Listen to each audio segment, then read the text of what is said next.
Welcome back to Joe Stunner Boxing. We talk a lot about experience, how important it is, how there is no substitute for experience, for having done something. You can be literally 100% confident that you can do something, and then when it actually comes to it, it's just, you don't quite know that you can do it. You feel 100% confident, but you've got to actually do it in order for everyone to agree with you. In order for that voice at the back of your head to think, okay, yeah, I know I could do it and I can do it. Well, this is true of boxing, of course, especially when we talk about going rounds. And 31-year-old Ivan Vazquez, 6 foot tall, middleweight, I think he's campaigned at 154 as well. He fought Austin Williams. He was undefeated going in. He had 11 wins with 8 KOs, no defeats and 2 draws, but he'd never been beyond 8 rounds. One of those draws was an 8-rounder. And he went in for 10 rounds against Austin Williams. And Williams, of course, as we know, big hitting guy, 19 wins now with 13 KOs and just the 1 defeat to Hamza Shiraz. But Williams, we know, can do rounds. He lasted into the 11th with Shiraz, who's looking good at 168. He's been 12 he's certainly been 10, I think, a few occasions. He's been 12 rounds, and he knows he can do those rounds. He knows he can do them at a higher pace. And sure enough, I think that was the difference between Austin Williams, another 6 foot tall middleweight. They're breeding them tall these days, these middleweights. 29 years of age, so he's in his prime. He's as good as he's going to get. And that experience proved the difference against Ivan Vazquez, because Vazquez had been training for a 6-round fight, another 6-round fight. Again, he's only gone 8 rounds, I think, once. Williams is used to getting down and dirty. He's tough. He knows that he can walk through walls if he has to. Williams got stopped by Hamza Shiraz, but there's no shame in that. We know how good Shiraz potentially is now. And that was back in 2024.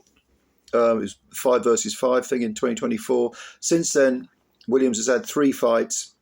Like I say, he's gone 12, and now he took out Ivan Vazquez in the 9th round of a 10-rounder. So he's used to going rounds, and he's used to carrying that weight of punch late. Vazquez simply wasn't equipped. He wasn't schooled to do that sort of distance, and it showed. And yet, while it lasted, the fight was competitive. For the first 6-7 rounds, the fight was competitive, really competitive.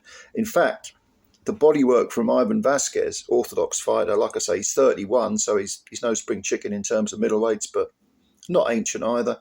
But the bodywork was really, really good, and he actually seemed to perturb Williams with a lot of those body punches.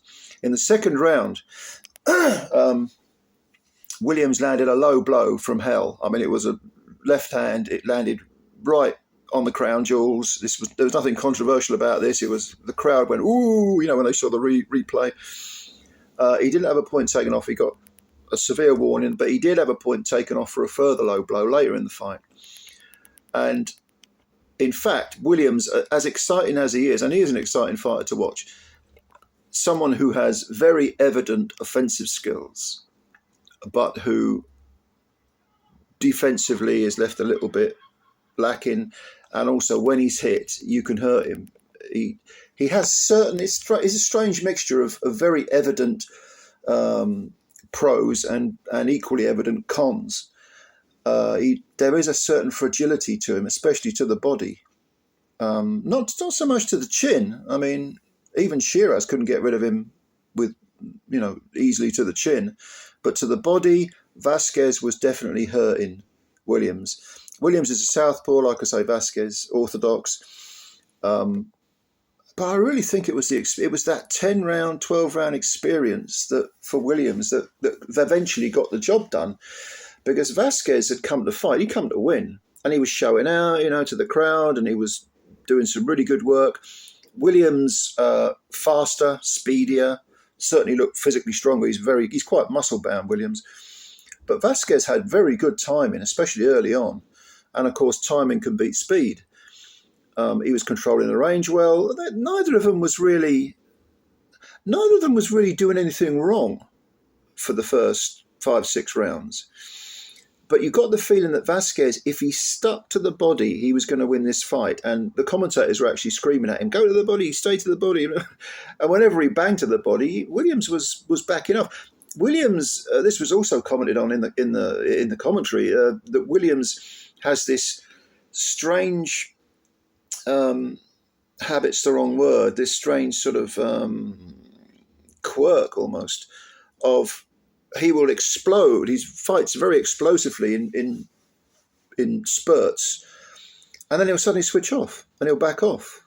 And it's almost like he's almost like he's running on nervous energy, or he fights very emotionally, and therefore the emotion will get the better of it, and suddenly bang, bang, bang, and he looks like he's going to stop Vazquez. I mean, he had Vazquez on the ropes a few times. He was railing on him. Vazquez wasn't doing too bad defensively, slipping and sliding. But you thought, oh, okay, Williams is taking over now. And then he'd almost punch himself out and have to wait for another round until he got his second, third, fourth wind, whatever. And in between those moments, Vazquez was able to do his own work. Now, after when we got to the seventh round, it became evident that Vazquez was he was flagging a bit. Certainly by the eighth round, he was huffing and puffing. And in the ninth round, he really looked knackered going back. He looked completely spent after 8 rounds. He went back to his corner, and Sergio Moro, who was one of the commentators, said, "I don't like the look of the body language and the look in his eyes." And I agreed. I thought, as he went back to the corner, he was like, "Oh my God, I've got another 2 rounds of this. Can I do it?" And you're thinking, of course, it's only 2 rounds, mate. It's only 2. You can do it. You can do it. You can do it. But he was shot to bits, in terms of all the fight had just gone out of him. Despite letting everything hang out, he seemed to have it in his mind that I was scheduled to fight a 6-rounder. What am I doing here, going into the 9th round? It was that type of mindset, and he'd never been into the 9th round before. So when that 9th round started, I think Williams picked up on the sort of reticence of Vazquez. He stormed forward, and it wasn't one particular punch that put Vazquez over. It was just the sheer attrition of it. The fact that Williams, he knows he can fight all night for 36 minutes. Vazquez doesn't. And he was able to sort of bundle Vazquez over. It was a legitimate knockdown, perfectly legitimate knockdown. Vazquez got up and the referee said, "Do you want any more?" And he went, "No." And he quit, essentially. He just couldn't get out of that mindset of 10 rounds. Oh my God, I was only expected to do 6. How am I going to do this? It almost quietly overwhelmed him, I think. And yet he showed an awful lot in that fight, Vazquez. Undefeated going in, 11 wins, no defeats, 2 draws. But as they say, there are levels to this. I mean, I thought this was a good opportunity for him to sort of, it's like a coming out party. If he beats Amo Williams, it's great. With a bit more self-belief, I think he could have done that. Certainly with a bit more preparation, he would have had a far better chance of doing that. But you have to give your props to give Austin Williams his props, because the guy does look frail at times. He does look like you can watch him and think, okay, he's very beatable. But he does a lot of things very well also. He's a handful. He had the word soldier across the belt of his trunks, and you're thinking, yeah, he's got that sort of mentality, but he is beatable. And of course, the middleweight division isn't exactly a sort of stellar era for the middleweights. So is it possible that Austin Williams can win a belt? Yeah, perfectly so. But there are certain fighters, I think that there are certain fighters I'm not sure he gets past. I mean, now that Hamza Shiraz has left the building and gone up to 168, it's not too bad, is it? But would I pick Amo to beat Zanibek Hanulay? No. Carlos Adames? No. I think Adames would beat him. I don't know what Chris Eubank Jr. is doing. Is he still at middleweight? He should move up to 168, shouldn't he? But the depth in the middleweight division currently isn't great. But at the same time, there's enough there, I think, to, if you match Amo well, he can collect a belt and maybe even be involved in unifications. But I see him. He's a type of fighter who can be contained and controlled. And you know what? Vazquez almost did it with his timing alone. He just didn't have the gas in the tank, which, the chickens came home to roost because of that. But But anyway, what did you think of this fight? It was an entertaining fight. I mean, Amo's fun to watch. And Vazquez played his part, even though he quit in the end. He played his part. He gave a lot. Just didn't seem to have that, self-belief sort of thing. But let me know what you think. Leave your comments below. I'd like to read them if you saw the fight. If not, go and have a look at it. It's on DAZN. And thank you very much for watching. Please like the video. If you like the video, hit the like button. And also subscribe to the channel if you're new. Thank you very much, ladies and gentlemen. I'll speak to you again soon. Bye for now.